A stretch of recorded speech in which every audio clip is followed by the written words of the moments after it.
BJP के राष्ट्रीय महासचिव कैलाश विजयवर्गीय ने कहा कि मध्य प्रदेश की जन आशीर्वाद यात्राओं में जो समर्थन मिल रहा है, आशीर्वाद मिल रहा है, जिसे देखकर ये साफ लग रहा है कि हम 2/3 बहुमत से सरकार बनाएंगे। इसके साथ ही जब कैलाश विजयवर्गीय प्रदेश और केंद्र की उपलब्धियां गिनाने के साथ ही कह रहे थे कि मध्य प्रदेश में बिजली के संकट दिग्विजय सिंह के सरकार में थे। उस समय मैं पावर मिनिस्टर था। जब बिजली संकट खत्म हो गया, जैसे ही स्टेज चल रहा था, उसी वक्त लाइट चली गई। आनंद फानंद में मजाकिया लहजे में कैलाश ने कहा, ये लाइट हमने जानबूझकर बंद करवाई थी, ये बताने के लिए कि दिग्विजय सिंह के राज में बिजली का ये हाल था। इसके साथ ही कैलाश विजयवर्गीय ने कहा कि G20 की बैठक में आतंकवाद का अंडरलाइन किया गया।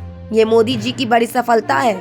अभी इंडिया डॉट गठबंधन बना है, ये एक गमंडिया गठबंधन है। तमिलनाडु के सीएम के बेटे उदयनिधि स्टालिन ने सनातन धर्म पर हमला किया है। मैं सोच रहा था कोई इस पर खंडन करेगा, लेकिन खरगे के बेटे ने भी हाहा मिलाया, मुगल खत्म नहीं कर पाए तो ये क्या करेंगे। इसके साथ ही उन्होंने कहा 2018 के विधानसभा में हमारी हार का कारण कांग्रेस थी। उसने सामाजिक तानों बानों को बिगाड़ने का काम किया था। 2 अप्रैल की घटना को बताकर कांग्रेस तो अंग्रेजों के डिवाइड एंड रूल पर काम करती है। हमने देखा कि किस तरीके से G20 में उन्होंने विश्व की सारी ताकतवर देशों के राष्ट्राध्यक्षों के साथ बैठकर जिस तरीके से बात की है और दिल्ली का जो एजेंडा बना उसको उसमें आम सहमति करवाना, जिसमें आतंकवाद को अंडरलाइन किया गया, ये बहुत बड़ी मोदी जी की कूटनीतिक सफलता है। और आज भारत की स्थिति विश्व मंच पर, यदि 2014 के पहले की भारत की हम बात करें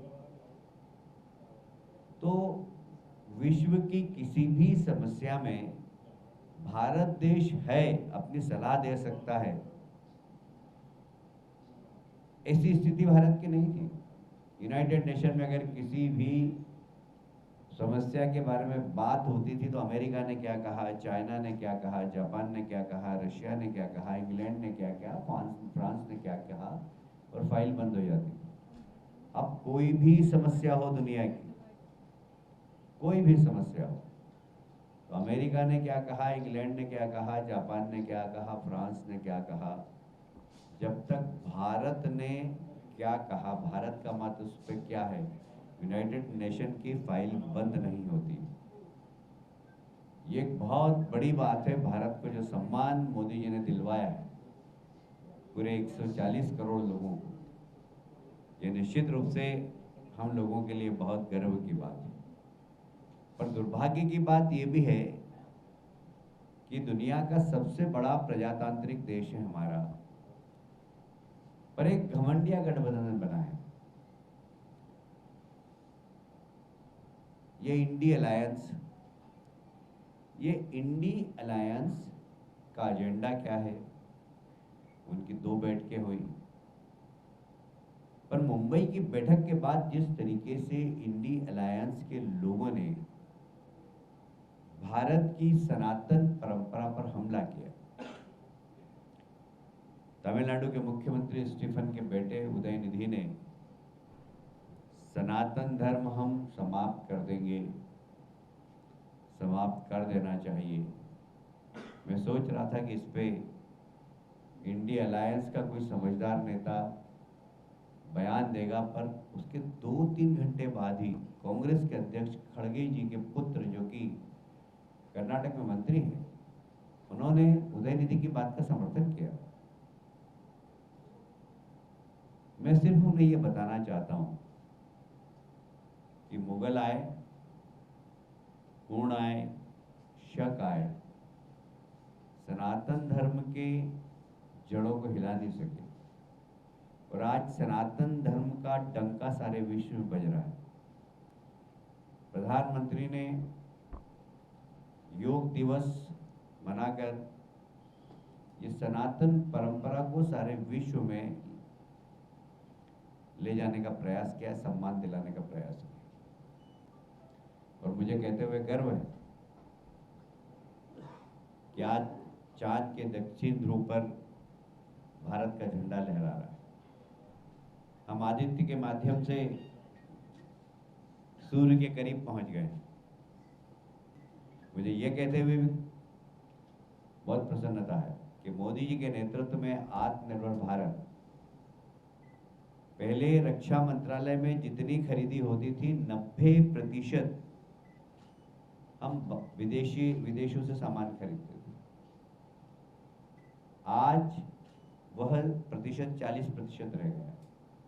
हमने हमारे यहाँ के ही लोगों को इतना प्रशिक्षित किया कि वे वर्ल्ड क्लास आज एमिनेशन बना रहे हैं और अब हम निर्यात भी कर रहे हैं। 2014 के पहले भारत का रक्षा सामग्री का निर्यात और आज के निर्यात में 20 गुना अंतर आया। हम 20 गुना ज़्यादा निर्यात कर रहे हैं। आज चुनाव प्रबंधन कमेटी की बैठक है, उसमें निर्णय होने के बाद ही बता पाऊंगा। कितनी सीट रहेंगी हारने वाली? नहीं, अभी एकदम सीटों की संख्या ये वो मैं बता नहीं पाऊंगा क्योंकि शाम को बैठेंगे। ग्वालियर चंबल फोकस क्यों हो रहा है सर?